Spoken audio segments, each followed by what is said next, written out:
the green, yeah. Giving up thanks and for the spirit of love. Know your rights, know your rights. Give them every day. No, no, no, no, no, no.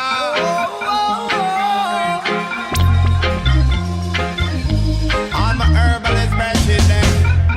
Watch this.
Tripping, them boys got me in the booth, tripping on this girl this year.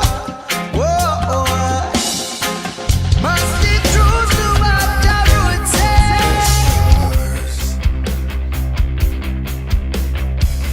To find I'm bound to the fire.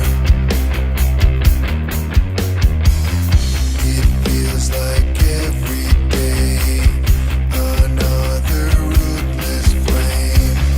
I think I'm drowning in fire.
It's Saturday night.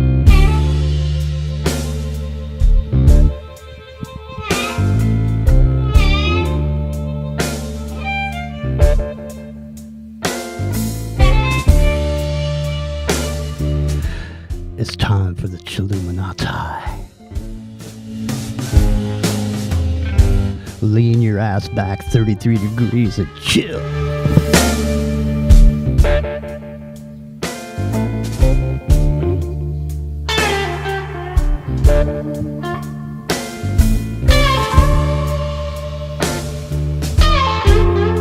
Rock and Rio.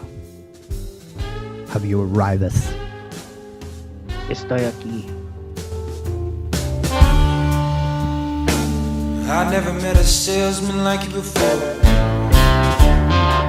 Lions of the world just ripping us apart.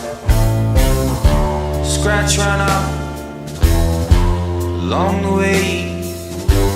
Think I got one more word left to say. I never met a salesman like you before. Lions of the world just ripping us apart. Scratch right out, nice and slow. Think I got one more mile left to go.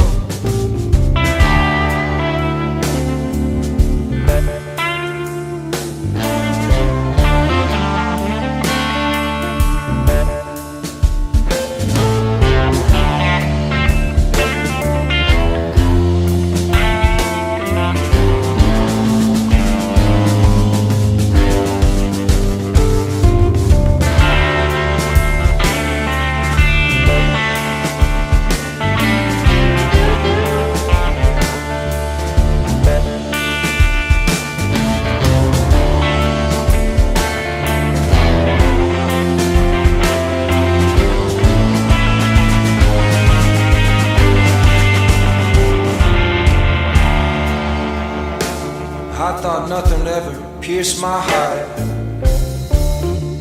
Worst thing to do is to shatter all my pride. Scratch right out, nice and slow. Think I got one more mile left to go. I never met a salesman like you before. Lions of the world just ripping us apart. Scratch right out. So I went to the cannabis store before I got here, and I got some weed that was grown down in Moss Landing. There ain't gonna be no more Celebrate weed. the fire. No, because there ain't gonna be no more weed grown down in Moss Landing. Let me just say that cannabis from that farm, and I'll even tell you what the farm is. Let me say some really, really powerful cannabis, man. It's a dirty, dirty shame.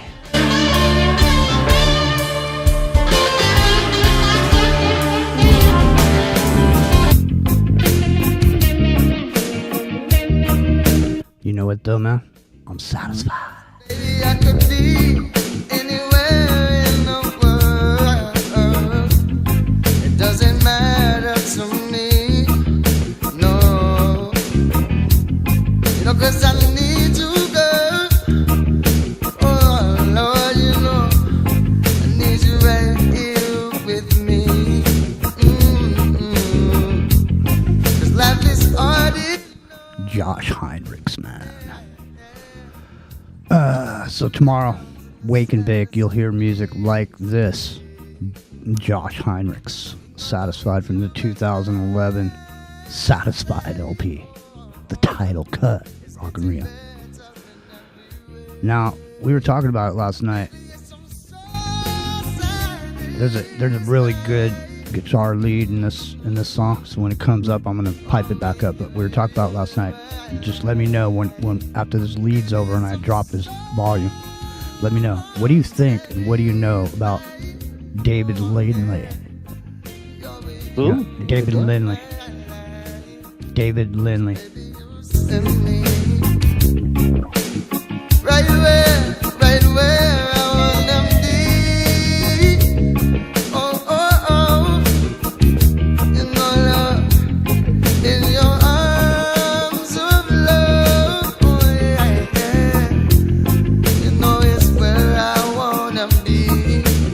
were saying David Lindley died, or he was dead, Jim. And so I asked you, but you weren't there. Watching more, so I'm So we were all curious. What do you know and what do you think about El Rayo X, David Lindley?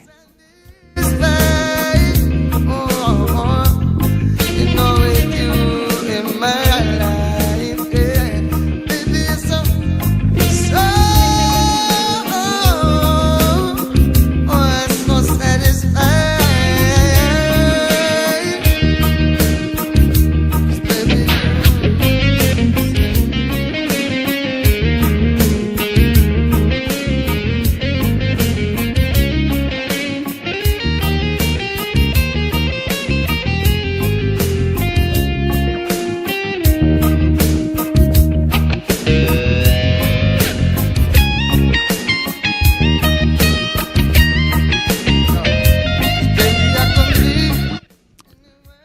Damn. Are you talking about the guy from Kaleidoscope?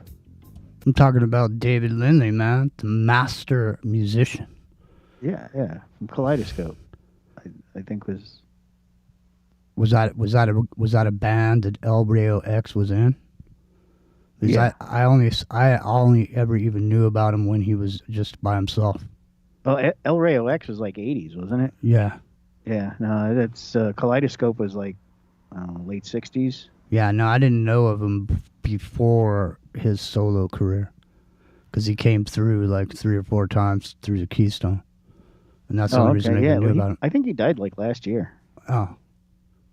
All right. Somebody said rest in peace. It was Doug last night said rest in peace El Rayo X or David Lindley, but it must have been because the other day I played a cut off El Rayo X and he heard it. Maybe. Hey, Yeah. Mike, what's up?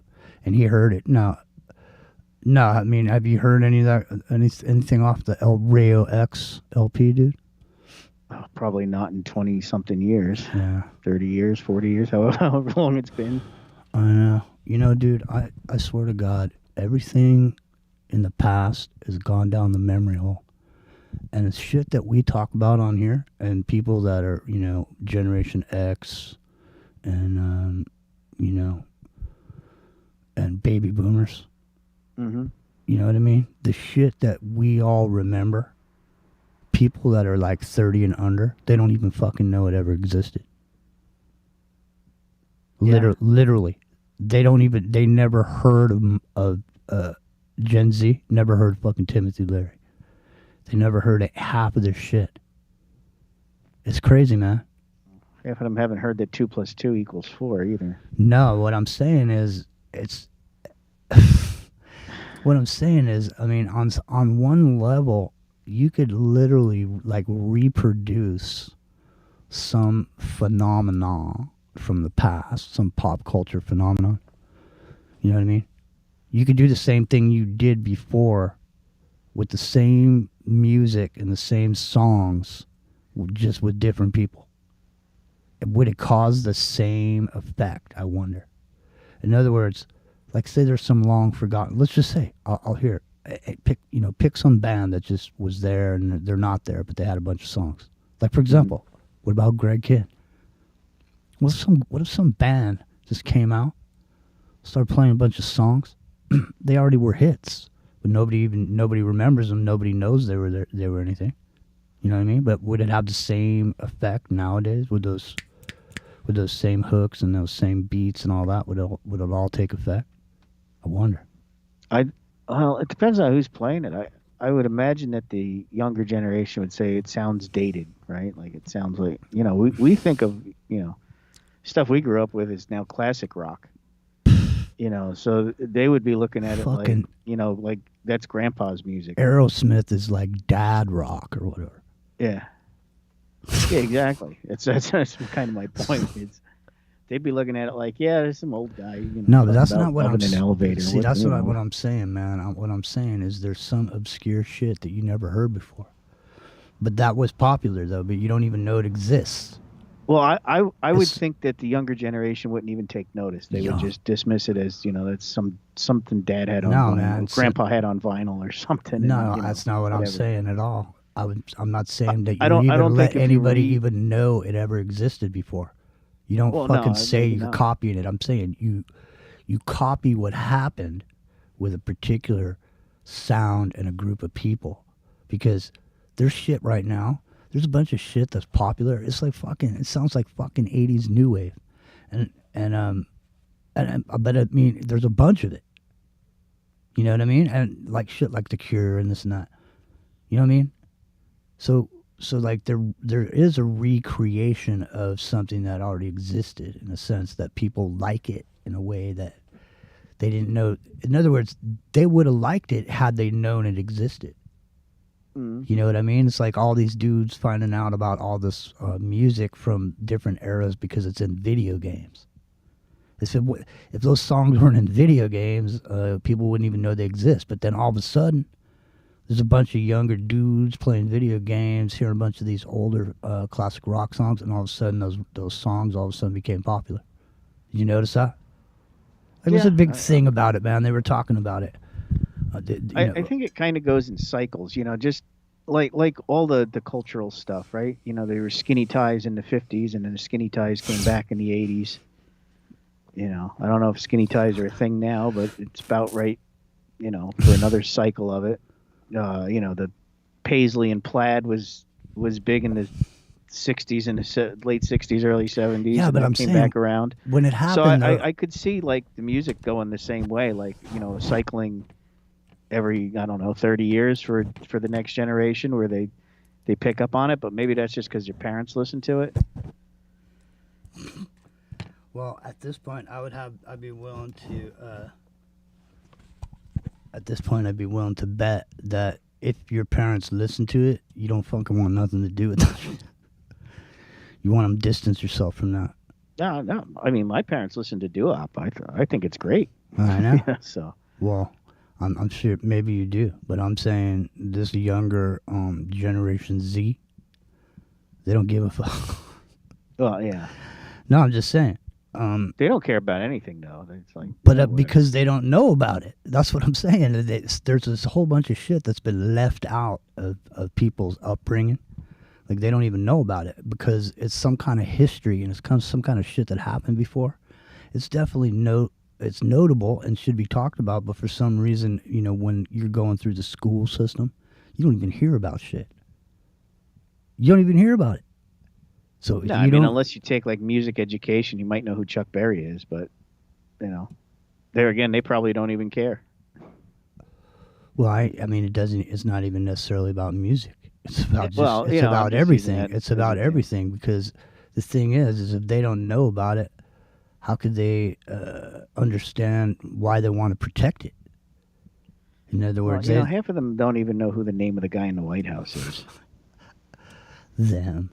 Well, I know, man. Listen, younger people should. I mean, it's key, and I see now why.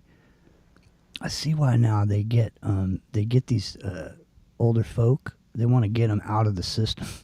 They don't want them around because they don't want anybody, relaying old, information firsthand to their.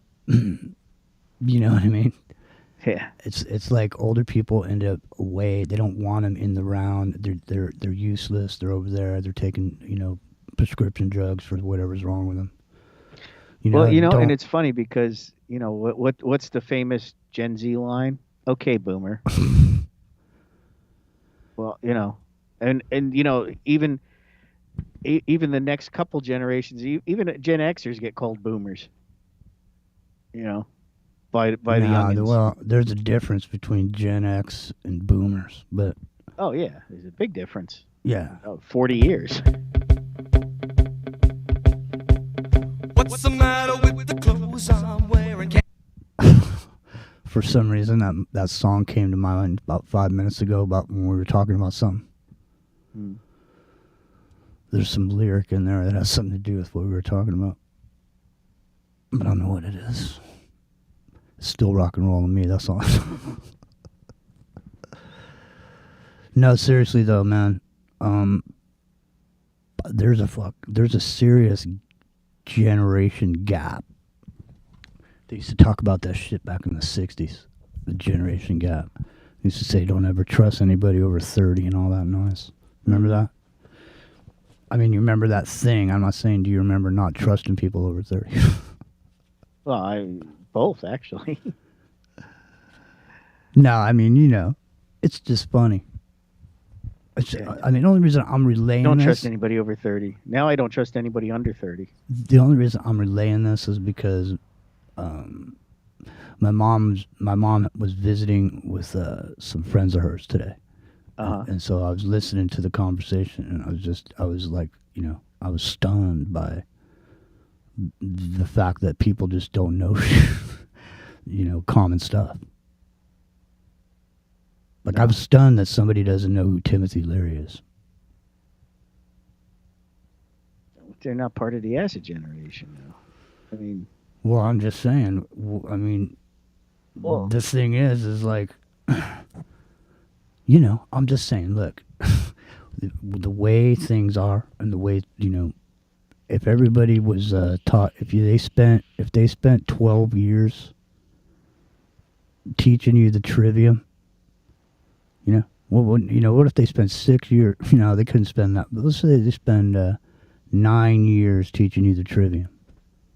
So when you graduated at the end of that, and you had a master as the trivium, then you'd be set for life as an individual to walk around, be able to discern what's going on. You know what I mean? So, yeah, well, I mean, I know they probably don't realize who like a lot of people that influenced us or even existed before us but I'm sure that most of them could tell you who the latest twerk queen on TikTok is, at least until tomorrow. Yeah, that's right. Tomorrow's the day where, people are going to go through withdrawals who spend a lot of time. I'm waiting for there's gonna be guys like hanging out on the street, like staring at their phones, not knowing what to do. They'll be. Let's hope there's no hostage situations and make it come back. The dope addicts do the droop, right? What are the TikTok addicts gonna do? They're gonna be standing with their phones up in the air. Yeah. You know what I mean? Like looking for a signal. Looking for signal. And the fucking like the Puerto Ricans over there when that hurricane. Yeah. What knocked out all that shit in Puerto Rico? Was it a hurricane or an earthquake? I can't remember. Hurricane. It's a hurricane. Let me ask you this. Seriously, if you had some like little, modest home in a little area with rolling hills and, it's all quiet and it's not, and you didn't even turn on the internet, you'd just be sitting there having a good life, wouldn't you? You're just like in your hammock, walking back and forth. Making your coffee on the, the little the pile of wood sticks. Yeah. In a steel pot outside. Yeah, that's what I mean. He's fucking kicking it. Got a little music playing. Dogs are running in the yard, just running around. Nothing to worry about because there's no interlopers.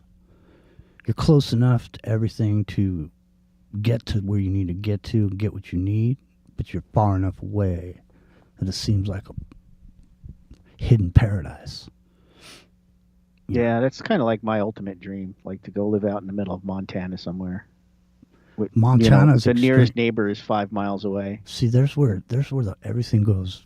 That's where you gotta because the thing is, man, there's Montana does get some snow, and the thing is I've never really been to Montana for the most part, so I don't know if it's wet snow or dry snow.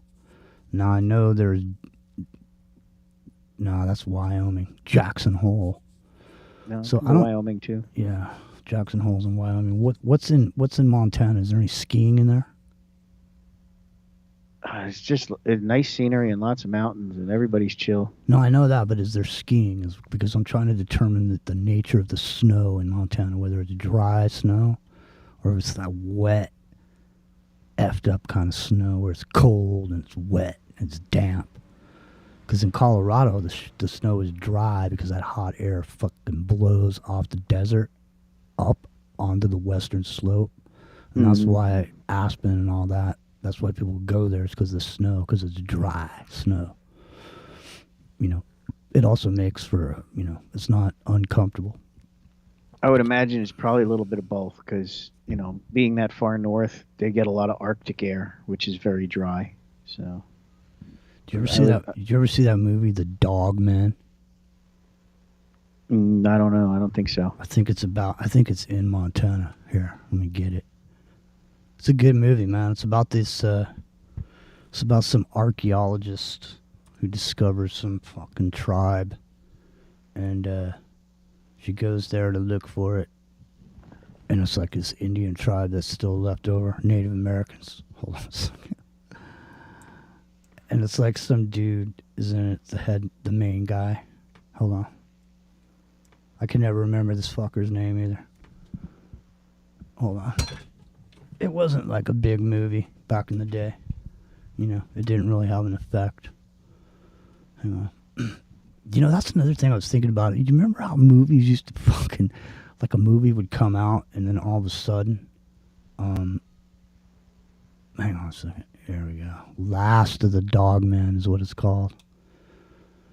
Remember how movies would come out, dude, and it'd be like this thing where people would just be going to the movies, seeing this fucking movie, and people just fucking, this huge thing that would have an effect. It was like a movie would drop and it would have like this massive effect on the population. You know what I mean?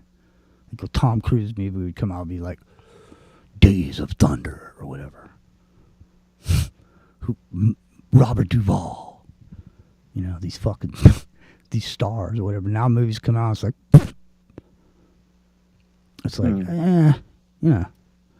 it doesn't have an effect on the population. People used to cut their hair, start saying shit like they said it in the movies, you know what I mean? Go see that movie like 9 times down at the theater or whatever. Now you're just sitting at your house with your crying towel and your cup of coffee, your cup of tea. Hold on. Let's see if I got this thing on the screen. No, I'm just kidding about the crying towel. Hold on. No, you know what I'm talking about though, man? About how those movies would come out and it'd be this thing where people would just be mobbing the movie theater. You couldn't find a parking spot. You know what I mean? They're just going in there. It's this whole fucking thing, Yeah, well, it used to be a lot bigger before the Netflix era and the streaming era and all that. That's what I mean. Like, I don't even know if people go to the movies anymore. That's what I'm saying. Why would you go to the movies anymore? But I'm just saying, remember those days when it's the new Stallone movies coming out. New Schwarzenegger. It's like some shit, and everybody would go see it. The Terminator 2. Terminator 2, Guns N' Roses doing the soundtrack. You know what I mean? It's just fucking, everybody's wearing these t-shirts. Terminator. You know what I mean? Mm-hmm. Now it's just like, you don't even barely hear about it. Some dude, everybody could have the same haircut that some dude in a movie had, but I wouldn't know it because I didn't see the movie. You know what I mean? I just think everybody's got that haircut now. Back then, what was that movie with, what was that movie with the dude with the,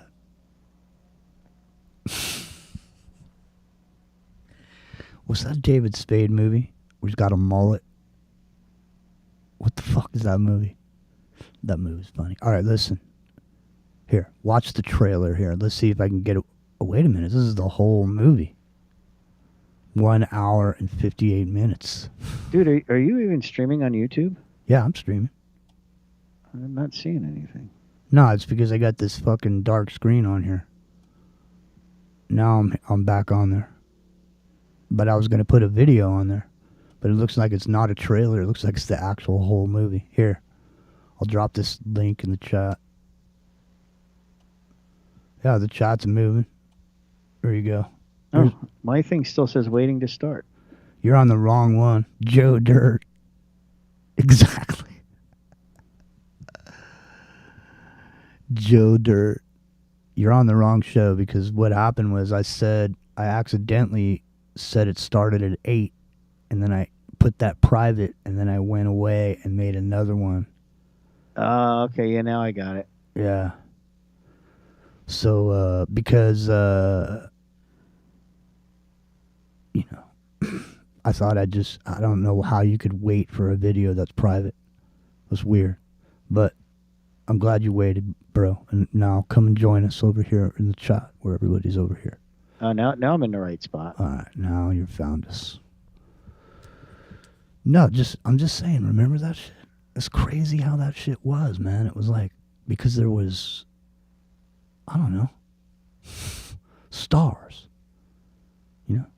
Yeah. Remember Antonio Banderas when he came out and started coming out in some movies? The whole thing. What was that movie he did with Sylvester Stallone? That fucking movie with him and Antonio Banderas. I can't even remember the plot of it. I just remember him in it, and they were battling it out, you know, mano y mano. I can't remember what it was. Now, yeah, Mel Gibson and Stallone and fucking Angelina Jolie's pops are now the liaisons from the White House to Hollywood. There's 33 people in the chat. What's happening? Oh, 36 people. Yeah, it looks like the full movie. All right, let me back that shit up like they said in that Juvenile song. I just remember him as Zorro. How Juvenile. Yeah, here it is. It's all over here, man. Unleash the hounds. Here. I guess I have to type in trailer. Hold on. Oh, fuck. It's so labor intensive. Last of the... It didn't even put that in there. You prick. See, man, it's just there to irritate me, bro. There you go. Last of the Dogmen movie. And now I have to delete movie and type in trailer. Here we go. It's finger intensive, but luckily for me, I got fucking fingers. 10 of them. You know what I'm saying? Mm-hmm. 5 on each hand. And they're no joke. John Voight. My fingers can bang on keyboards. I'll need a keyboard every fucking week. Alright.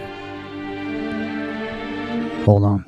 For some reason you're not seeing the beauty of... This is the whole reason I'm doing this, dude, is because you said you like Montana. Alright, so I hope you appreciate it. Because I'm going the extra mile, bro. To enhance your dream of living someday in the wilds of Montana. Last of the Dogmen from 1995 here. Look.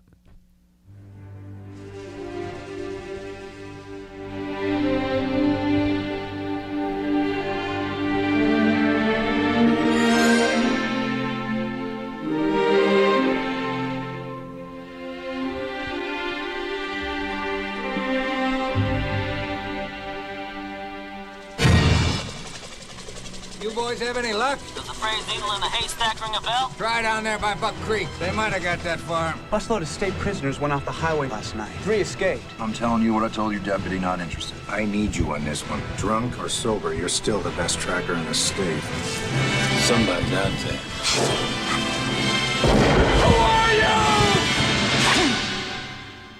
A man faced with a mystery. They're dead. All of them? No bodies, nothing. And a woman searching for the past. Where'd you find this? In the Oxbow, somebody got to those men before I did. There was blood everywhere in that. Are about to uncover a secret hidden for 130 years.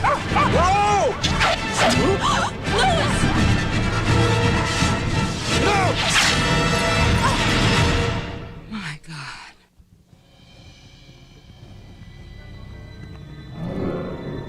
Don't move. Does breathing count? Unbelievable.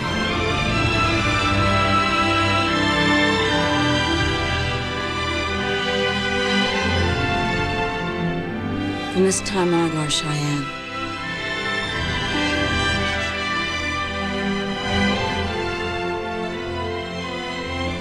We can't let anything happen to these people. No one must ever find out. All right, man, let's move out. Damn him. Damn, dude. In 1995, you just watch the fucking trailer. You don't even need to go to the movie. Our attention span's gotten so small. It's like... It's like that. Yeah, that's kind of the whole thing right there, isn't it? I know. The picture of the dog and everything. And it's still not over. Seriously, it's not over. I stopped it, but here, let's go back there. I was almost feeling good for a minute. You know how people want good news? That almost made me feel good there for a moment. I almost remember what it felt like to sit there and, look at it. Look at this here. Look at his hands outstretched. Friendship. Showing he has nothing in his hand. He's not there to hurt. He's there to help. You see what I'm saying? Or he'll smack that ass, one or the other. I can't.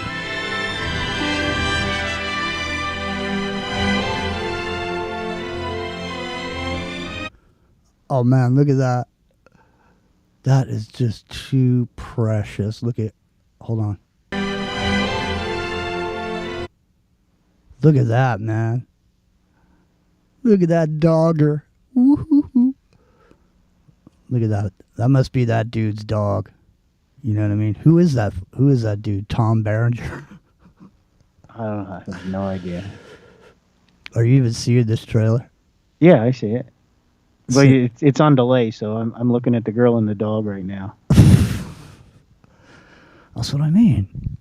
Who's not gonna? I mean, look at that. Like, let's cheer. Look at. We're only 1 minute and 46 seconds into this trailer, and it's already tugging on my heartstrings, bro. You know what I mean? Look at it. Now that is a movie. Look at. See, a long time ago. Do you remember Regula Girl?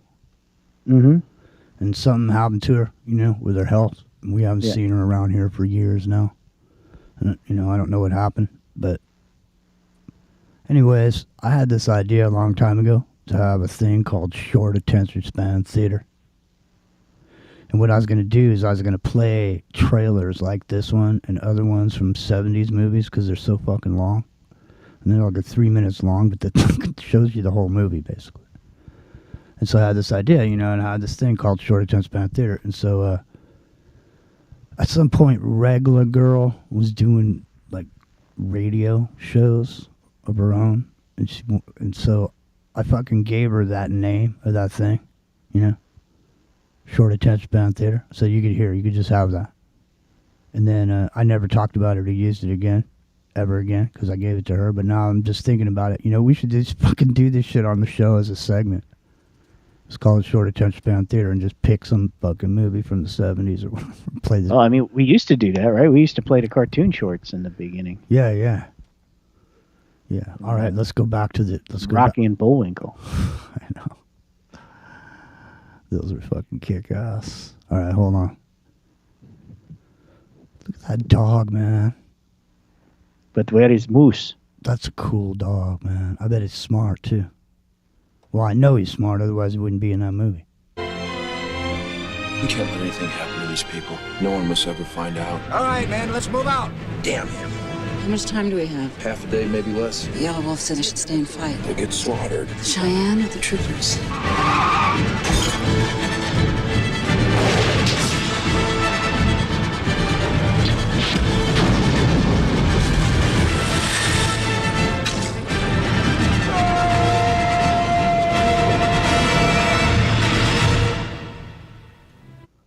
The last of the Dogmen.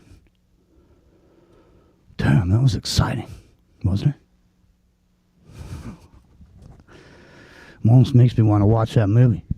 But I don't have a screen to watch a movie. Maybe someday I will. Someday I'll lay on back and watch a movie from the screen. I don't even... You could buy one of them little projection things now. And, put it up on the wall. They're only a couple $100 now. You get them laser projectors. I just thought of another movie a minute ago, and now I can't remember what it was because I started blabbering about some shit. But anyway, maybe I'll remember it. It was good, too. It was gonna be good. No, it's nothing but a faded memory. Tom Berenger. Yep, exactly. The Horse Whisperer. The Horse Whisperer. You know what, man? There was a bunch of good movies on Lionsgate for a while. Mm-hmm. Just doesn't have nothing to do with the movie I was just thinking of, but I just remembered another one. Here. This one right here, probably no one even heard of.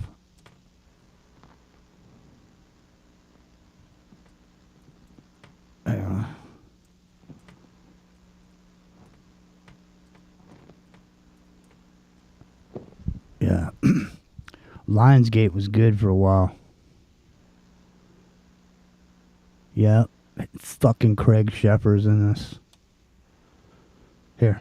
Hang on. Get the trailer up here. I don't think I'm going to get any trouble for playing this trailer either. I think they don't seem to bother the trailers too much. They do, man. Do they? Yeah. Fucking do. That's what I mean. It's really, for some reason, playing any clips from any movies, you got to have some weird license to do it. That's why people do it. Remember, I used to sit here and go, hey, man, how come it's on here if I can't do it? You know, it's because those fuckers paid for some license, that's why. And they're in the silo. I'm pretty sure this is it. So it was Craig Sheffer and Gabrielle Anwar in this movie. Check it out. Shit.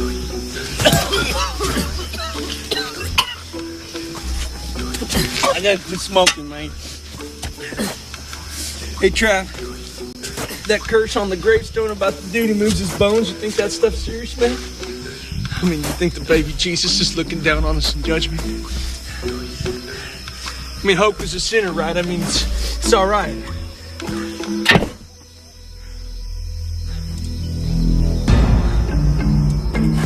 Come on now, Clete. Come on down here. Won't be long now, boy. Forgive us, Lord. We know not what we do.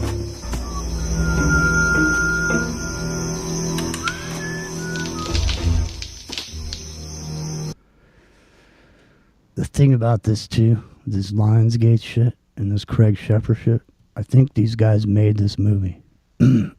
Craig Sheffer, because there's a bunch of these same people. Yeah, I was hanging. There was people in my life down in L.A. around that movie. That's why I even bringing up Craig Sheffer.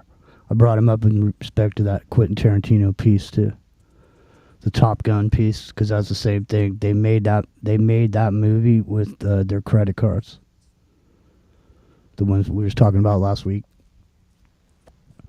But I think Craig Sheffer is pretty. He's a good actor. Wouldn't you say? I think so, yeah. Yeah, good actor.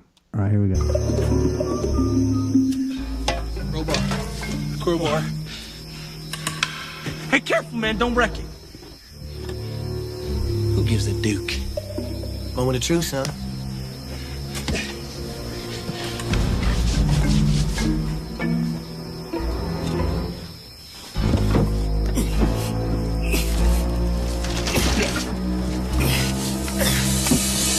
Lost your blows. Oh, that is a weak trailer, man. That's one of the ones where they want you to see the movie. Yeah, that's weak. That's why nobody saw it. People are like, you know what, man? Fuck you, man. I ain't going to see. What's that movie even about? A grave? Fuck it. I ain't going. You know what I mean? Mm-hmm. I don't know. What the fuck? I was thinking of some other movie earlier. And that wasn't it. Well, it's getting to be close to the top of the hour. Already? I know. Epic Journeyman's not here because his house is in, jeopardy with this fucking volcano. And shit's burning. And he has to go there because his uncle isn't going to go out there and do anything. Oh boy. He's got to go move his solar panels and all that shit. So that's why he's not here, in case you guys were wondering. But if he was here, who knows? In any event. So was he on the Big Island already, or is he flying over today? No, he flew back there. He fucking flew back there. So listen, we were talking about Gurdjieff last night. Gurdjieff came up.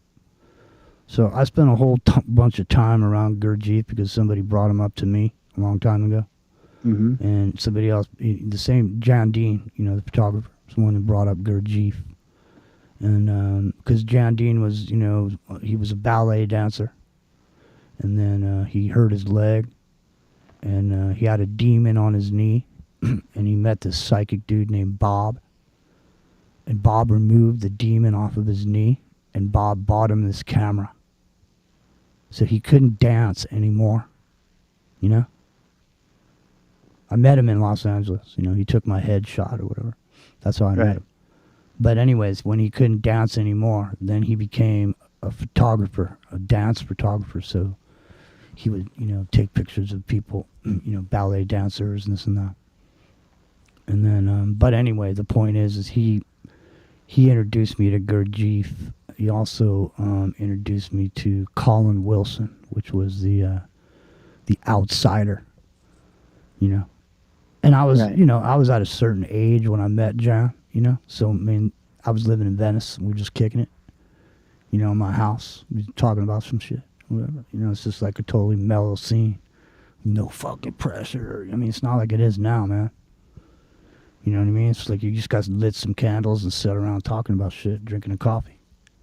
No big deal. Smoke a cigarette. Yeah. You know what I mean? It's just fucking whoosh. But anyways, man, John Dean and I, we fucking did a lot of shit together down in L.A. But anyways, he turned me on to Gurdjieff. And Gurdjieff's a powerful dude, man. And Ouspensky also, So, he came up with a thing called the Fourth Way. As a matter of fact, the first time I was going to talk to Richard Allen Miller, like I had already been talking to Richard Allen Miller before I had a radio show, before I was on the air. And so I had already been in private conversation with him because he was on a show, and then I sent him an email, and I said, hey, dude, I just want to ask you, I don't want anything from you, and I just want to be able to ask you a question if I want to, And he's like, yeah, you can ask me questions. So I started asking questions long before I ever, was going to have a radio show. So, I was in a conversation with him, and then the radio show started, and so I was going to have him come on. And what I was going to have him talk about, it's funny I'm saying that, what I was going to have him talk about is exactly the thing that happened, too. I wanted him to talk about Gurdjieff and these rhythms and this time and space and how it's said that you can stop time and space with these rhythms and these dances, And I apparently that would probably be how Jan originally found out about Gurdjieff, because of the dancing. Because there's people that recreate the dancing that he created, these meditation, there's a whole movie about it. He wrote a book called Meetings with Remarkable Men, which I highly recommend. Mm-hmm. Yeah, I've heard of that book. Yeah. And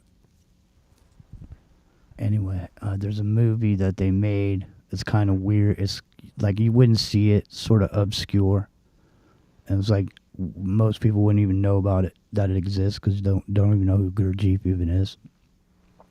But you can find it on YouTube. All I remember about Gurdjieff is the mustache. Yeah, but you can find this video on YouTube. You know what I'll do? We'll go on the break. I'll play some music, and then I'll see if I can find that video. Let me type it in right now. I think it might be Meetings with Remarkable Men. Is the name of the movie. Hang on. It's made in a really good style too, because it's like film or something. It's got a quality to it. It's fucking weird, man. I mean, not weird, it's good, but I just mean the way it looks. Oh yeah, here you go. There's a whole fucking bunch of it. Yeah, I'll definitely show this to you guys for sure. The Whirling Dervish. Exactly. That's what I was trying to get Richard Allen Miller to talk about. But you know, all he wanted to talk about was giants in the Grand Canyon and fucking ancient artifacts and shit. And I was like, I wasn't on the radio long at that time, you know, and I wasn't in control of the conversation. And I was trying to keep him talking about what I wanted him to talk about, which was totally young and stupid about me talking to people on the air because what he was saying was really interesting. What I should have done was let him say what he wanted to say and kept my mouth shut. You know what I mean? Because then he would have just continued on and flowed, and eventually we could have got around to talking what I wanted to talk about. But the thing was, like I'm trying to tell you, is kind of like a thing where I was trying to control, you know, the conversation or whatever. You know what I mean? So I mean, I learned a really good lesson there, you know, in that whole thing. But anyhow, this movie is called Meetings with Remarkable Men, but the book also is great. I would recommend it. I'm sure Epic would be into the. Well, we all know he loves the dancing disease, right? The dancing plague. The dancing plague. I know. All right, listen. It's the top of the hour. Close enough. You're gonna go bust a move, dude, and get something to drink or eat. Yeah, I gotta refill my water here. All right, so I'll play some shit. It's like I've gone out of control now.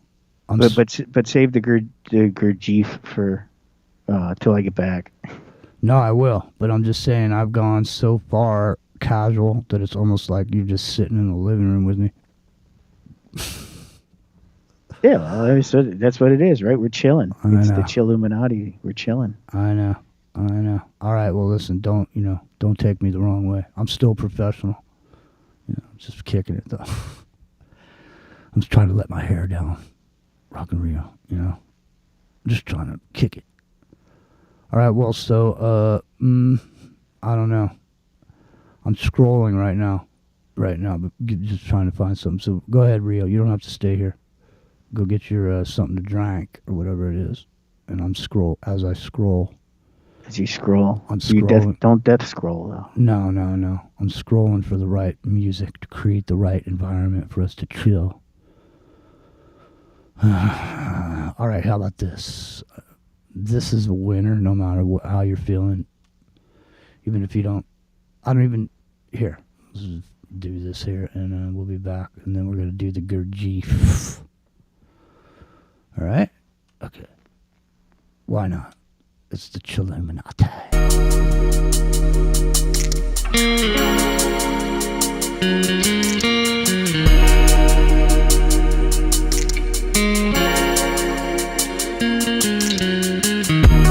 Baby, when I'm with you, you're the only thing I see in the room. 'Cause baby, when I'm with you, I'm not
Warning. TikTok is gone. TikTok is gone. Warning. Warning.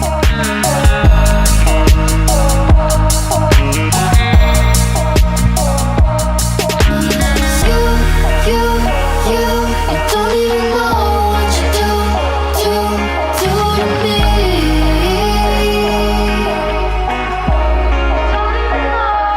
Cause you don't even know what you do. TikTok is gone. Oh no. We took our brand. What'll happen? I don't know, man. You better watch out. That's all I'm saying. There's going to be some people that got nothing better to do than boot stomp you to the ground. You got to take it out. You got to take it out with somebody. Don't be a punching bag. Stay out of the way. Why do you always stand by? Tear down those walls you're building.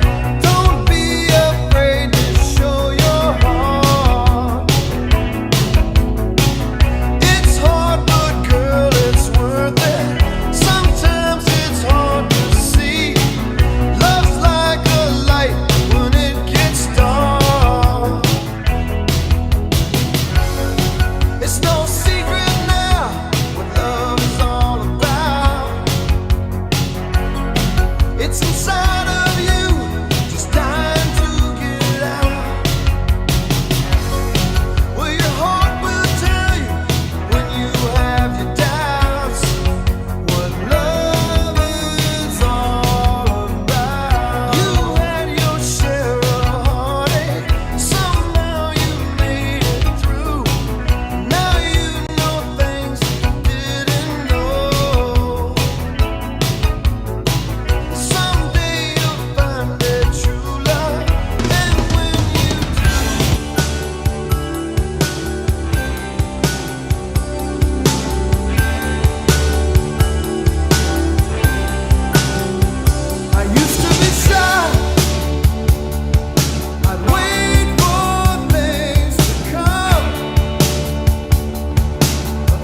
Can't find that window. Danger. Oh man, that's terrible. All of a sudden a commercial's gonna play because I can't find that window. Rock and Rio. Help. No, I don't know what to tell you. Me neither. All right, well, let's just I really hope. wish they would do away with all those ads. Fuck, man. All right, well, let's just hope nothing all of a sudden starts happening. Be cool, man. You know? Don't make any sudden moves. All right, so listen. We talked about it before the break till we're blue in the face. And now we're done talking about it. We're about to show you some videos, and we're going to talk more about Gurdjieff. I'm introduced to you something maybe called the Fourth Way, if you've never heard of it. You ever heard of it, Rio, the Fourth Way? Yeah. I think we did a show on it.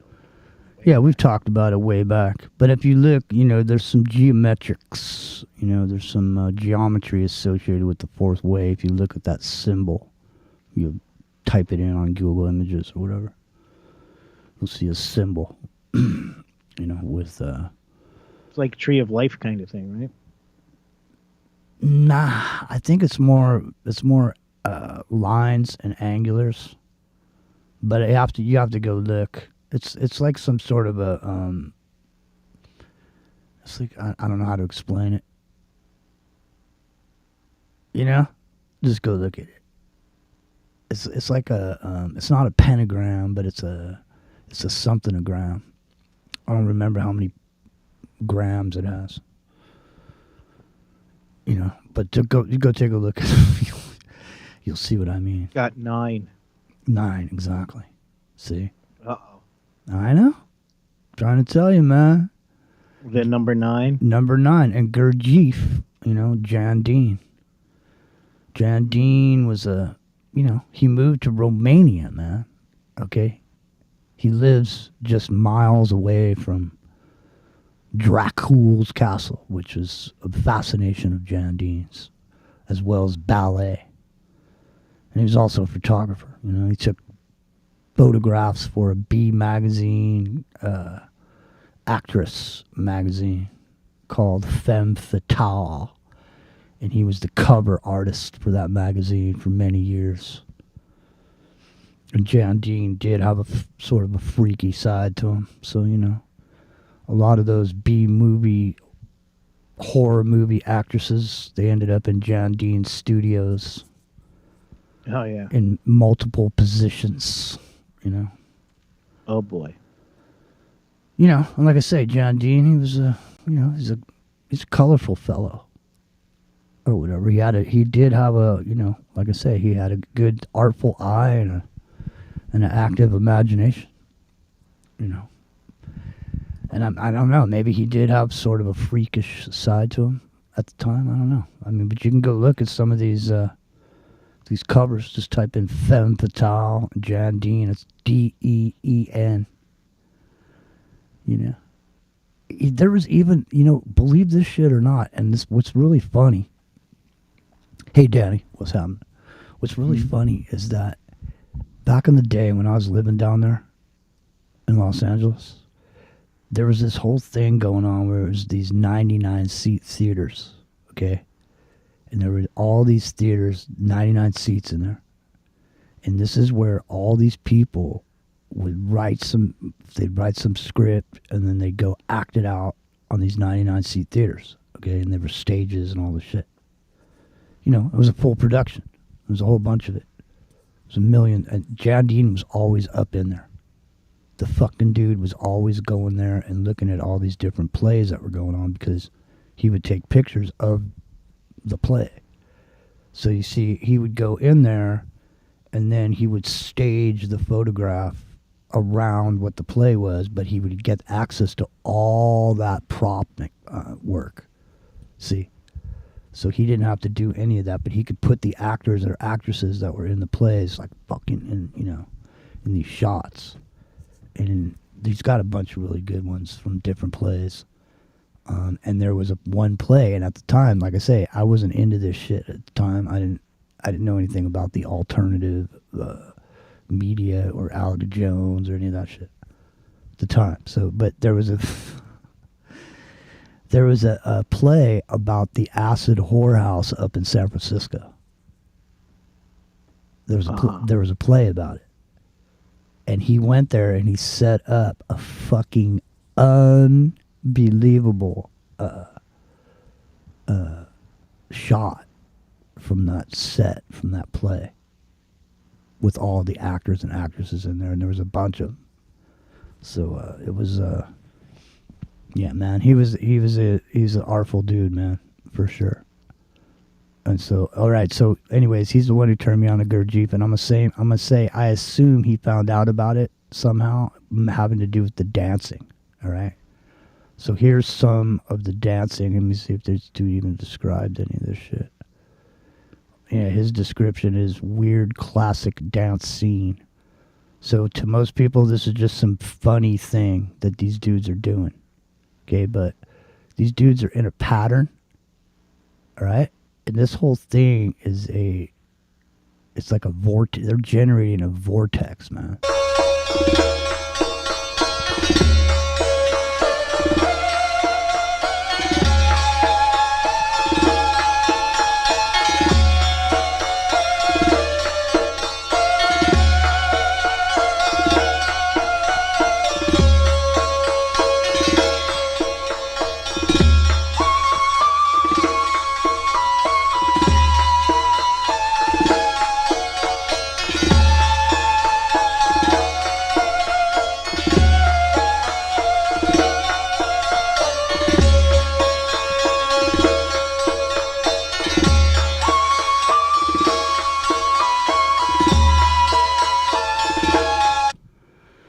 Isn't that kind of irritating in a way? Doesn't it kind of shock you? I mean, it's kind of... It's a little strange. It has an effect to me energetically when I'm watching that and I'm listening to it. It's like it's fucking hitting me in the solar plexus or whatever. And what's with the one dude that's out of sync? He's the dude. He's the dervish, man. He's out of his mind. He's fucking drooling, dude, at that point. I see. You know what I mean? That dude is like in a fucking stupor. He's going around and see these dudes with the look at these dudes with the turbans. I'm wondering if these fuckers got their hair all wrapped up inside of those turbans too. And they're throwing their hand up, you know? I'm telling you, there's a whole bunch of these dances. There's people that have like... Here's the trembling dervish. People try to redo this shit, you know, as dance routines. The trembling dervish? Yeah. Hang on a second. I'm scrolling just to see if I see any more scenes from this movie. Looks like they keep showing the same fucking scene with these dudes.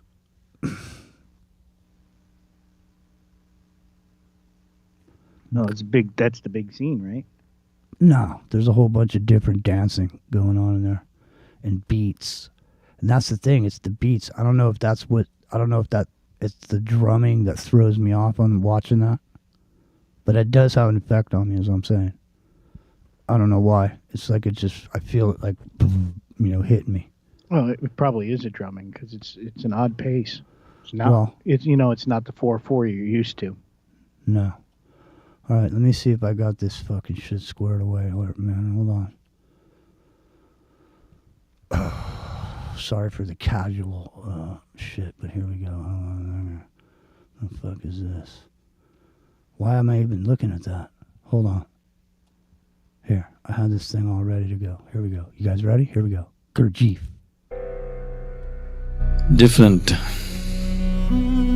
masters have employed different kinds of methods to destroy the will of the people around them.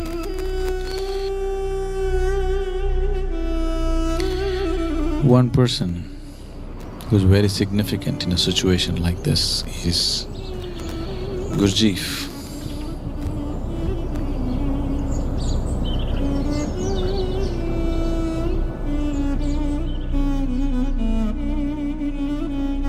Gurdjieff was an early 20th century spiritual master who became very famous in Europe. So he was a wacky master. He just really gave works to people, all kinds of things.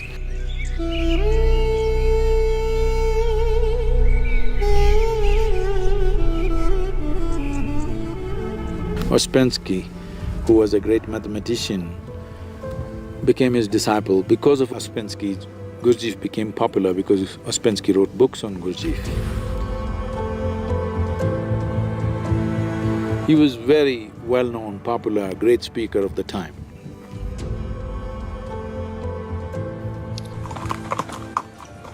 One thing that happened was when Gurdjieff was speaking in various cities in the United States, Ouspensky was traveling with him.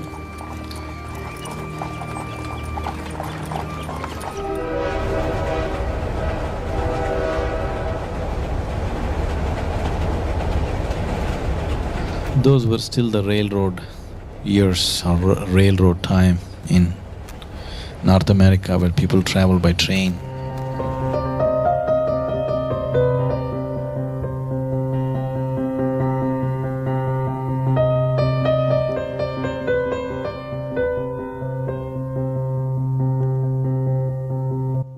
In the 1927 manuscript, Introduction to Fragments of an Unknown Teaching, P.D. Ouspensky, a key teacher of the Fourth Way, wrote, "The predominant emotion in me was fear.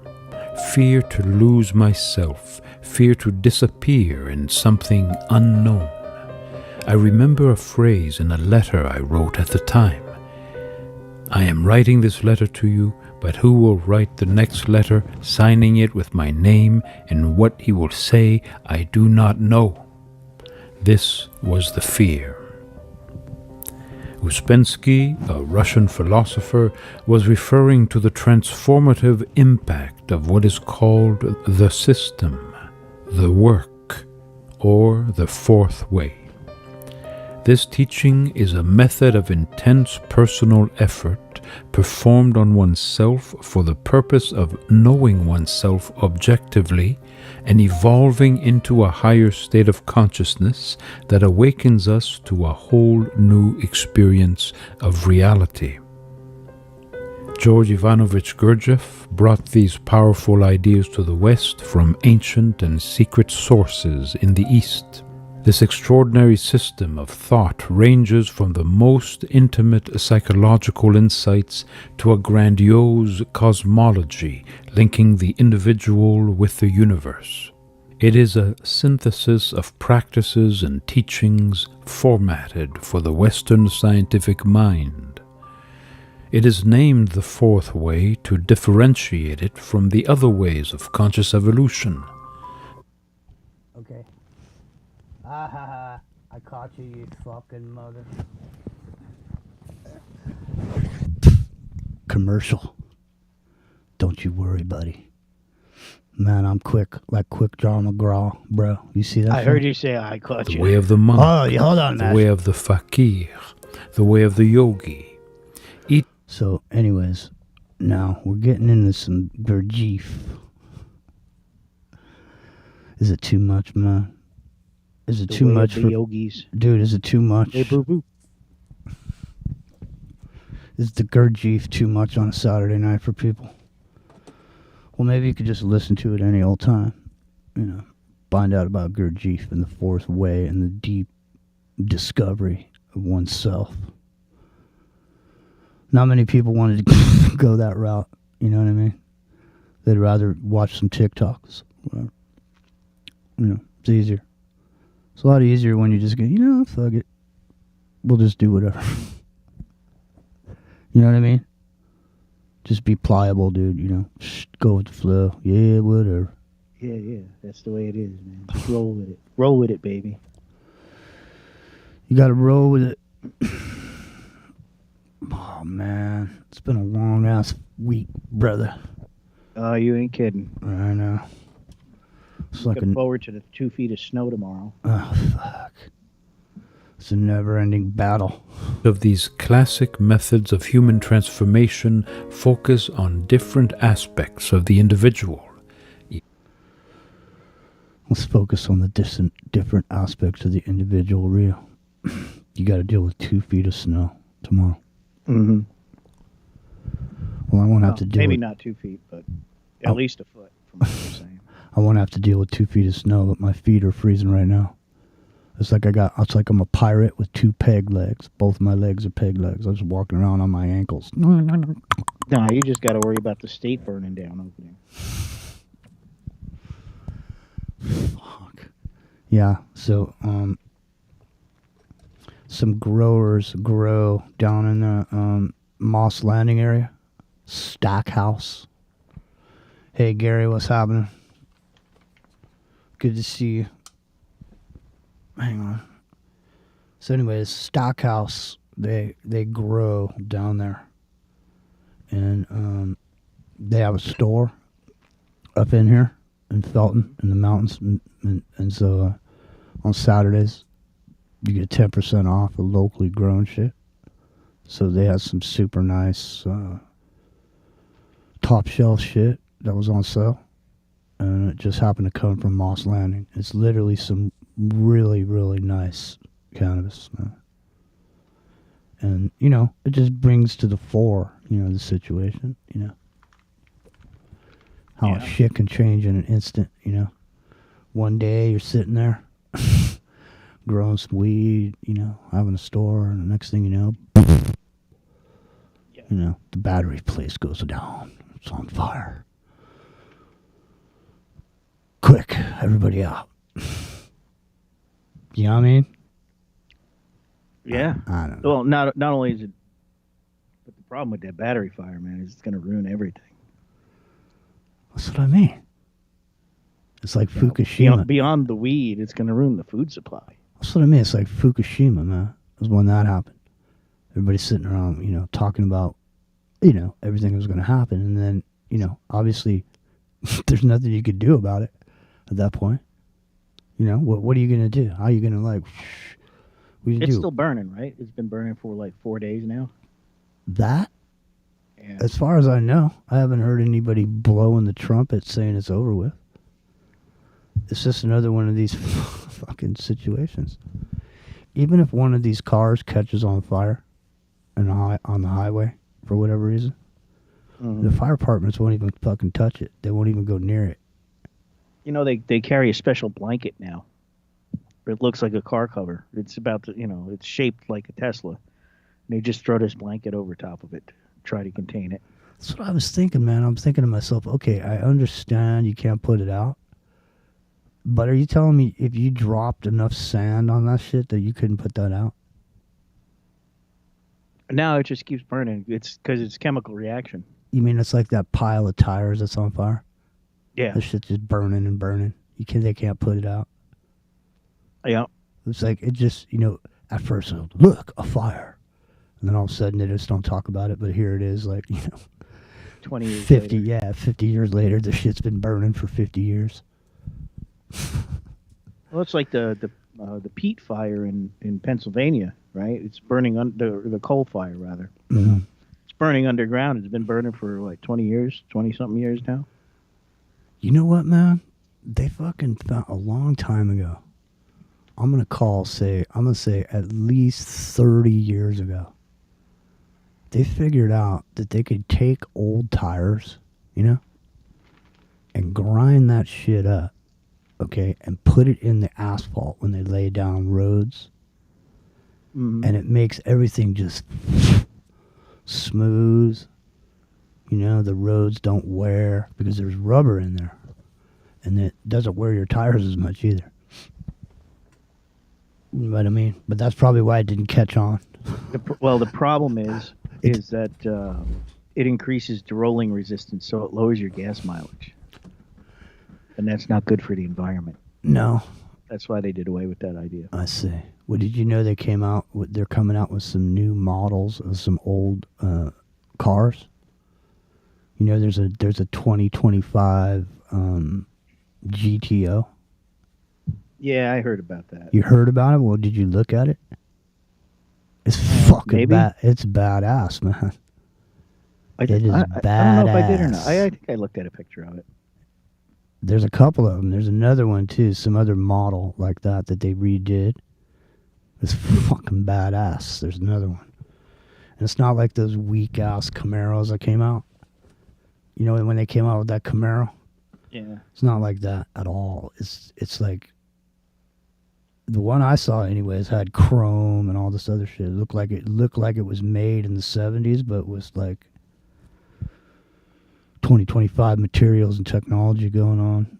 Well, you know, it's funny now. We're give or take 100 years into cars, and we're rolling back to the designs of 50 years ago, right? Or at least 30, 40 years ago. You had the Camaro, you had the Challenger. See, I don't even. Right now they got the new Bronco, the little baby Bronco from the 60s. It's kind of the same, but it's not. Ford tried it with the baby Thunderbirds, and some of them have been. Have you seen this? It's absolutely insane. It's absolutely insane, dude. But maybe the GTO will be a thing. Maybe. Here, I'm gonna show you this bitch right now. You know what I mean? I'm gonna show it to you because you gotta see it. You gotta see this thing. Ready? Here it comes. I think it's coming. Here it comes.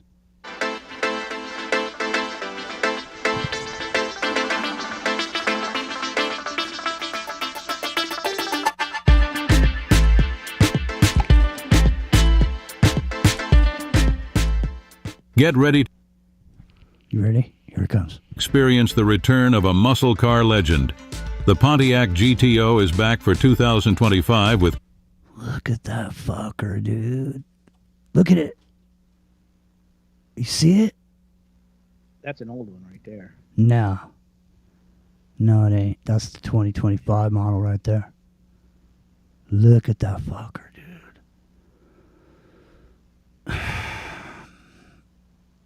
I'll believe it when they actually roll it out. All right, here it comes. Here's the rest of it. Here it comes. Ready? Here it comes. Cutting-edge design, immense power, and the iconic heritage that started it all. Today we're diving deep into the history and the latest version of the ultimate American muscle car. Damn, look at that fucker. Look at it. You know what GTO stands for, right? Get the fuck. No, well, that too, but it stands for garbage truck option. I know, man. I was talking about it. How when I was in my late 20s, early 20s, late 20s, you could buy Pontiacs convertibles for like $3,000. Nobody even wanted that shit. And everyone hated Pontiacs because everyone loved Chevys and Camaros. So you couldn't even. But I'm just saying, Pontiac has some good cars, man. Well, the Firebird was definitely more popular than the Camaro was. I'm just saying, you could buy those Camaros are way more money back then than Firebirds, man. You could buy a Firebird all day long for $3,000 convertible. Yeah. Back then, I'm just saying, nobody wanted that shit. Everybody wanted Camaros. But look at this car, man. Look at the lines on this car. It looks very similar to a 68, 69. That thing is badass. But you already just bought a car, so. Oh, yeah. I bought a Mazda, though. Yeah, I know. Well, maybe you should, get yourself some... Now, I want to talk about this just for a minute. Because today, Trump issued his own meme coin. And that bitch went up 535%. Oh, boy. No, you won't believe it, man. It shocked the world, man, what happened with that coin.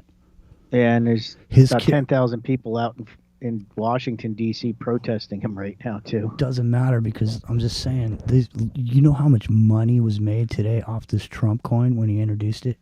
Out of nowhere. Just out of nowhere. No, anybody who got in, like, in the first minutes and then they dumped out, right? They would have made a fortune. Even it didn't matter how many minutes. It's still up 235%. It didn't go away. But it went up 535%, man. You see what I'm saying? I mean, I'm just saying. Let's just say. They're testing the waters for what they're going to do next. No, I'm just saying. If was there a crypto ball last night? I don't know. There was, because I talked about it. You said, yeah. You fell asleep. You fell asleep, but I did a shake. I did talk about it. Okay, so there was a crypto ball last night. Right. There's a bunch of people. Everybody's chilling. Da da da da. And then all of a sudden today, there's a fucking Trump coin. Okay, so there could have been people just sitting there going, there could have just been people at that party going, you know what, dude, let's do a Trump coin tomorrow. Fucking Trump coin, dude. You know what I'm saying? Trump coin. And the other guy's going, what about this? Everybody at the ball got a little flash drive. Exactly. You know, with 1,000 Trump coins on it. Exactly, dude. And you know, then they put it out there. It skyrockets, and they all dump. They all just made $1 million a piece, or it was whatever, more than right? $1 million. One dude made over $100 million, dude. One person. And it's like I say, it's not over. It's gonna keep. It's gonna keep going up. Go watch it. Go look at it right now over there, wherever it is. Yeah, the crypto bros just ripped off the population. Nobody got ripped off. It's still worth what it's worth. If you were in there, you made money. There's nothing being ripped off, man. You know, and like I say, I think they floated it the other day because there was one that came out called the first digital currency president that came out. Oh yeah, I heard something about that too. And that fucker went up 2,000 something %.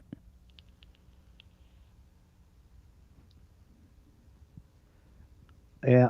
I'm just saying, if you're in there and you're looking at that shit and it happens, like that happened in an instant.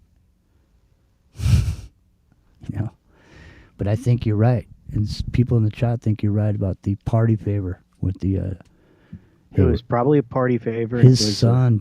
It was a pump and dump, so everybody in there could make, 10 million, 100 million, whatever. But it's not a dump. It's still there. It didn't crash it away, and there's nothing there. If you're still in there, you're still in there. Well, if it went up to 500 and then came back down to 2. No, it went up 5. Yeah, no, there was a lot of dumpage going on. No, it didn't. Well, it's in percentages. Yeah. But if it was up, if it was up 5 to 1 and it's back down to 2 to 1. It went up to like $26, I think. From nothing. I mean, it's still worth $26, though. You know what I mean? Whoever got their money out of there got it out, but it's still going to keep going up. And that's the thing, is people just go, you know what I mean? You're in there, it doesn't matter. There's nothing wrong with it. They're not bad for doing that. You know what I mean? Why are they bad for doing that? For taking their profit out of there. It's still there. So it's still worth what it was worth. You didn't lose nothing by them getting profit. Well, if you held on to it, yeah. That's what I mean. You got me and you. But if you're the guy who bought it at five, right? And now it's down to 2, you've theoretically lost 3 on it. No, it's 26. Until it goes back up past 5. No, it's still $26. I was talking percentages. Yeah, well, 500% and 500%, 200%. Yeah, right. So it cut itself in half. So half of the people said, "Fuck this, I'm out," or whatever, but they jump right back in. That's what I'm saying, dude. It's like they take their profit, they go over here, they go fucking have a beer, they come back and they get back in. They wait for that shit to get to a certain point, to a certain level, because all they do is ride the up and down on this shit. It's just, I mean, it's like a formula. And if you're on the like I'm saying, on these, what I was saying last night about this shit with the Congress, I'm just saying, if for whatever reason you learn about something that you should buy and you just buy it, and then all of a sudden that thing turns into 100 times or 1,000 times what you paid for it. Yeah, but you got to understand too, though, that it's the same thing as insider trading on the stock market, basically, right? If I tell you, hey man, Raytheon's got this new thing that's coming out, and the government's going to sign a $20 billion contract for it, mm-hmm. And their stock's going to like double over the next few days. Go buy it now. It's the same scam, right? Why is So that wrong? Trump passes out party favors and says, "Yeah, well, we're going to pump this up to 500 times what I got into it, and we're all going to be rich. But you got to buy it tonight. Well, man, you I'll gotta tell get you in what. the bandwagon tonight." There's a bunch of fuckers now that are true believers. Okay, if they didn't think it was, if they thought it was all talk before, they know it isn't talk now. And there it is, man. Ba-boom. Just fucking like that. And, I'm just saying, even if you were the guy that starts the coin, remember it's your coin. Oh, we should make some Rio coins. We should. You know what I said a long time ago? This is many, many years ago. I said they should have started a fucking Pope coin. Because every single Catholic would buy Pope coin. And you know how many Catholics there are? Lots. So all of a sudden, Pope coin would go from nothing to fucking being worse. Pope coin, give them one of those Pope on a ropes soaps to go with it. Pope coin. Yeah, but the Pope is a dope right at the moment. So. Yeah, well, this was back when the Pope, wasn't a dope. Before the dopey Pope. I don't know, man. Let's go back to this beautiful. See, I distracted myself with the beauty and the lines and the cleanliness of this design. And that fat wheel. Look at that wheel fit into that fender well, dude. And I also see chrome, but I see LED at the same time. So I see a splash from the past with a vision of the future. And a cleanliness, and I don't know, something about it. Look at it. Yeah, it's very reminiscent of its. It's badass. Of its grandpa. Fuck. Rolling around on that. I never liked those fat-backed cars, man. I know, but listen. I'm just saying, if you're rolling in that, and everybody else is in their little Prius and their Corollas and this and that, like, what are you in? You're in. What did you say you had? What did you get? A Subaru? No, Mazda. Yeah. Mazda 6. So there you are rolling around your Mazda, and it's nice and everything, but you come rolling up in that bitch, man, with all the technology from today. It's got a screen inside. It's got all these cameras and sensors and shit. You're just pulling up. The windows are all smoke black and shit. Let's roll my window down and just go, "Hey, what's up, Rio? How do you like my new ride?" I tell you, I gotta be honest. I do it for a living, and I have very much lost interest in all of it. As far as like, it's just another car to me. I know. Really see, that's the thing. And it's, I guess, in a way that's sad, but I've been a hater. I drive everything under the sun, and like I don't care. No, I know how you are, and I know how mechanics are. But here's the thing. I'm just trying to say. Oh yeah, this Polly brought up a good point. I hope it's not electric. No. I hope they put a 400 in that puppy. Well, let me finish the video and we'll find out what's under the hood. But the point I'm saying is, it looks to me like, there's a market for this, but a certain kind of person's going to buy this car. Oh yeah. You know what I mean? It's like whenever you see one of those Camaros that they came out with. Well, the Camaros sold pretty well. The Challengers and the Chargers are selling good. Well, up until the end of the year anyway. All right, listen. Let's go back to it. Let's see what's under the hood. Gurdjieff. How do you see Amber's comment in the chat? No. There's a squirrel coin. Peanut the squirrel coin. No, but there is a coin. He's stealing these nuts. There is a squirrel coin. Is there? Yeah, there is a squirrel coin. I think I did hear that. Yeah, there's a squirrel coin for Peanut the squirrel that got brutally murdered.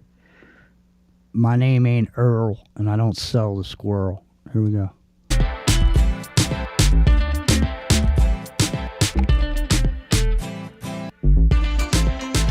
That fucker is sweet, man. Look at it.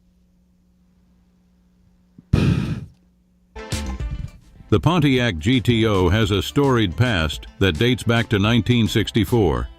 Often regarded as the first true muscle car, the GTO was born out of a simple but brilliant idea: stuffing a big engine into a mid-size car.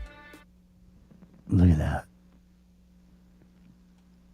The GTO, which stood for Gran Turismo Omologato, set the standard for muscle cars in the 1960s with its powerful V8 engines and bold design. First-generation 1964 Pontiac created a sensation with a 389 cubic-inch V8 engine. The early GTO models quickly gained cult status thanks to their speed and affordability.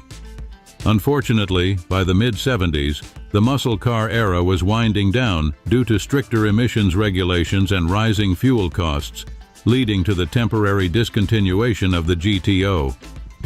Fast forward to the 2004 revival, Pontiac brought back the GTO, but it was short-lived. Look at that piece of crap. Looks just like every other thing. Oh, the red one that they show. Oh, well, the video that's I can see right now. It's on. Yeah. You see? I've driven one of them too. Yeah, me too. It's actually a pretty nice car. I know. That's what I'm saying. Pontiac was underrated, man. Like last night, that lady was yelling for Cadillac, and I was saying, you know, check out the Pontiac. But here's this Pontiac right here. This thing. You know, we used to have a song, "Going to Heaven in a Pontiac," because you just can't get there in no Cadillac. Get out. I'm dead serious. I'll Dude, drop a link in here right now. Did you miss the whole "I Want a Cadillac" last night show because you were sleeping? Yeah, I did. You should go and just go, you know, scroll back to it tomorrow because it's some funny shit. Anyway, so look, yeah, here's this crappy Pontiac here. We don't Ending like its run in 2006, and now here we are in Now, here we are. 2025, with the GTO reborn for a new era. That is badass. Look at it. Let's take a detailed look at this beautiful beast.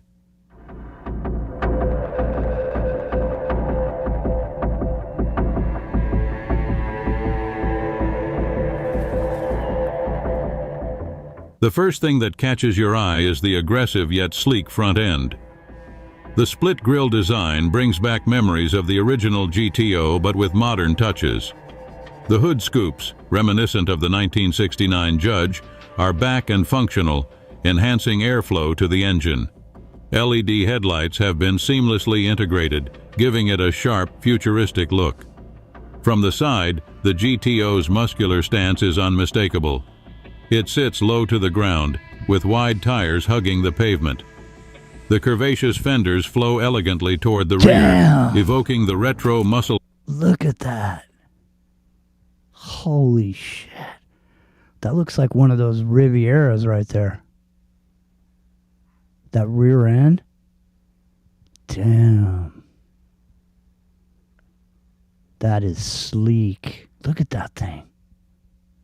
Jeez. Man. Wow. That's wow, man. Our feel while being in harmony with today's aerodynamic principles. The car's shape is bold, yet the lines are clean, making it a perfect blend of classic and contemporary design. The rear end is where things get exciting. The quad exhaust tips, along with the LED taillights, scream performance.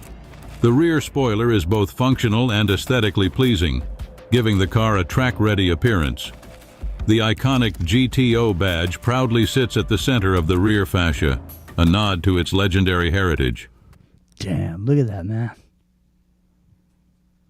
That thing is damn sweet, man, whoever designed that. It looks just like a 68. Fuck, dude. You bought a car too soon, bro. Yeah, except, you know. Well, maybe if you go over there and buy the Trump coin and it goes up another 300% tomorrow, you'll make enough to, you know, go out and just buy one cash. Just say, fuck it. Go get yourself one, dude. Keep it in the garage and shit for, you know, park that fucker in Texas. Yeah, you could do that.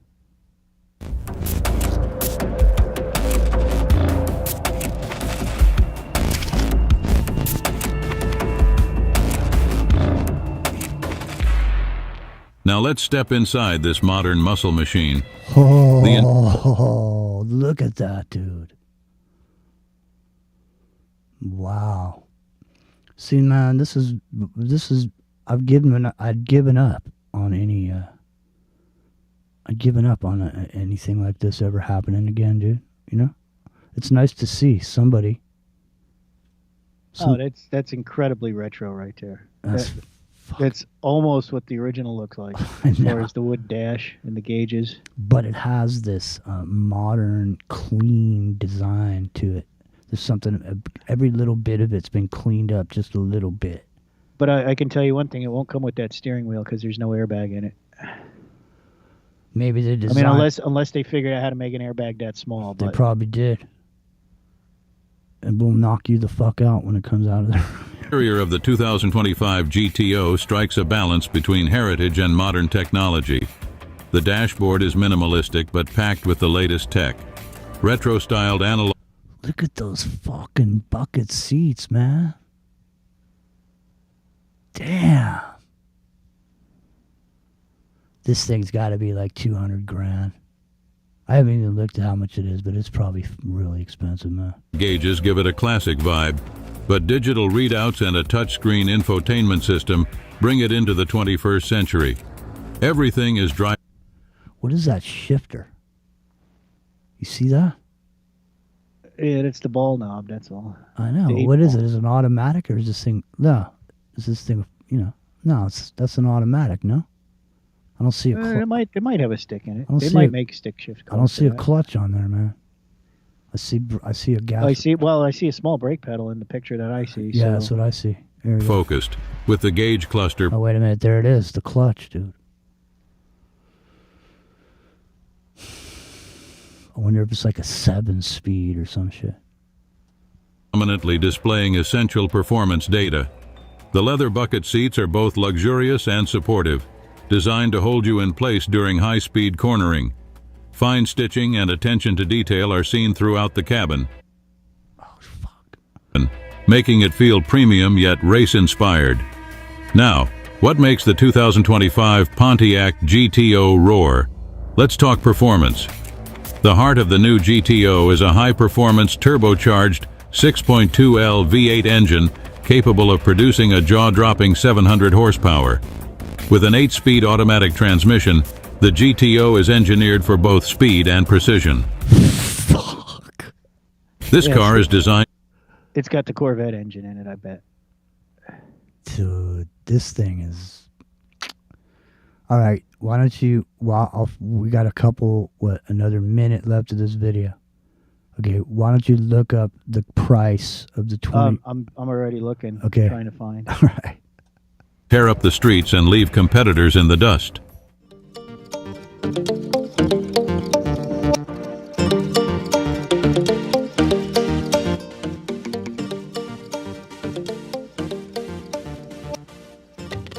And there you have it, the 2025 Pontiac GTO, a modern muscle car with a legendary soul. Whether you're a die-hard fan of the original or someone new to the GTO legacy, this car will leave you breathless. But you'll all be... the fantasy of it, you know, the thought of it, you know, but it's not like... I'll tell you what, if they sold a car that actually looked like that in 68, 69, they would have sold way more of them. Yeah. Because it's a lot cleaner than the original. I know. It's got, that's what I mean. There's something, the design is good, but it's still, it holds the original, but there's something clean about it. It's almost like AI design. Probably was. It's like they, you know, they just went boom. They scanned it and they just said, modernize this, and it went boom.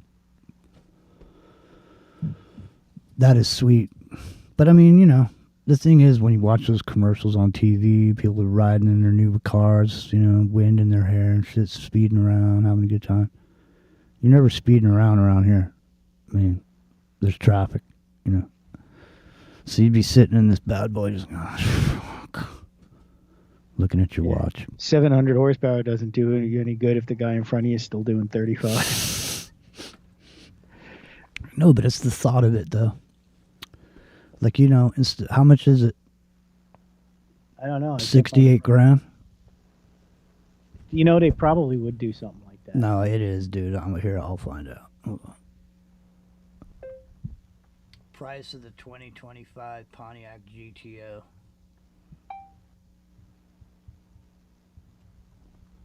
Hang on. Oh, shit. The one that just came up is black and red. This one, that other one looks good, but the front end of this one is fucking unreal, man. Here. Hold on. I'm going to send it to you. Hold on. And then I'll just come and get it and show everybody this one. Look at, I'm not trying to sell these to you. You mean becoming a used car salesman? I get nothing. No, it's a new car. But I get nothing. Now this thing is locked here. I'm just gonna copy and paste it. Hold on a second, Sonny.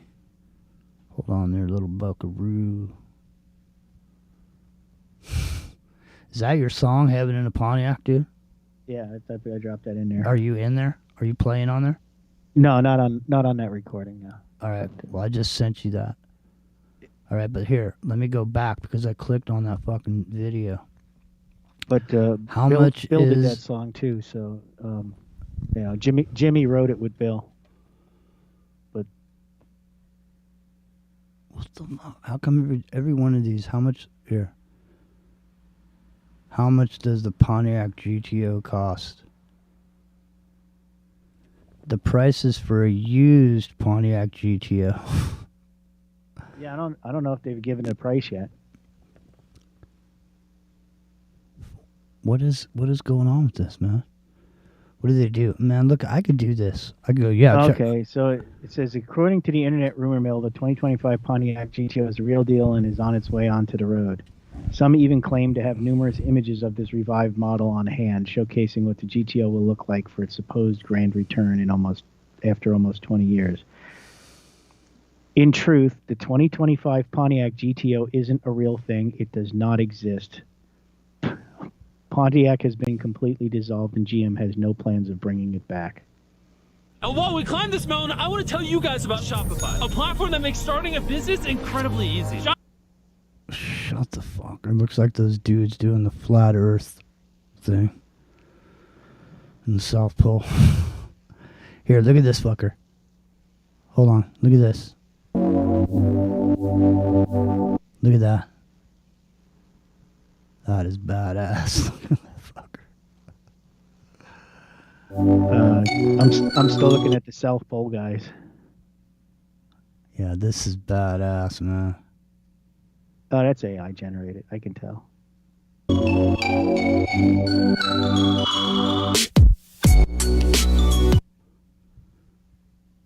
Yeah, it's too bad. See? You know, all they got to do is just make that thing and see how many people are interested in it. Well, you can tell. You see on this picture that you got up now, the black one here? Mhm. You can tell it's AI generated because if you look at the lettering is screwed up. And the doors have panels on the outside. No, that's a reflection. No, that's what the door panels are supposed to look like. It thinks they're open the other way. That's something that AI does. Oh, I the see. outside of I the door see. has the inside door panel. Yeah, on it. yeah. I see what you're saying. I see. I get what you're saying. You wouldn't put the window switches on the outside. No. The door is inside out. Yeah. Good eye, dude. Nothing gets past Rock and Rio, man. Don't try to sell them. Don't try to give them, yesterday's news today.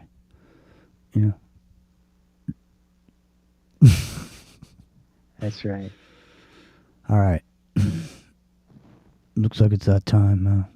It does. You should take us out with Heaven in a Pontiac. All right.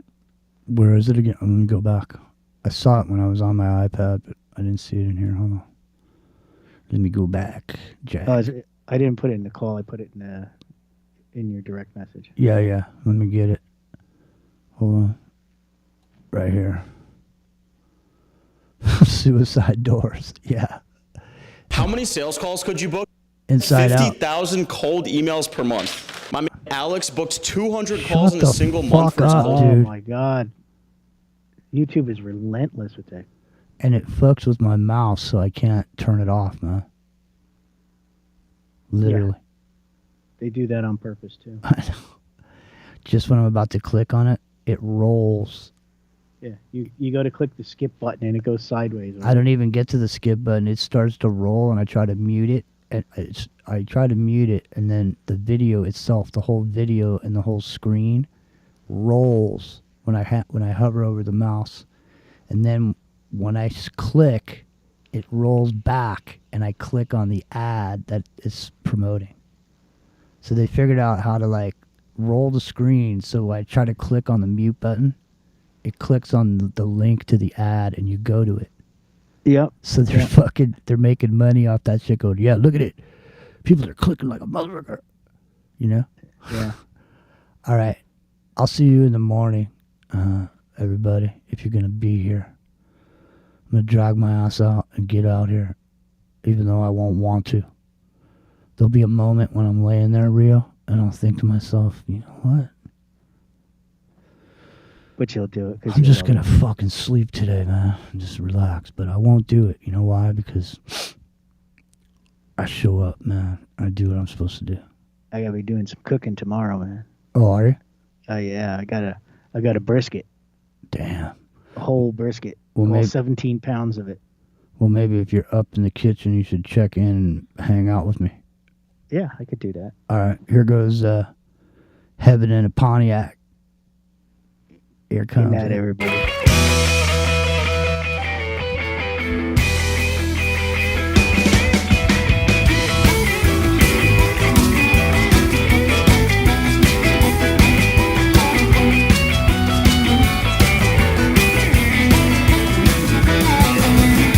I'm going to heaven in a Pontiac.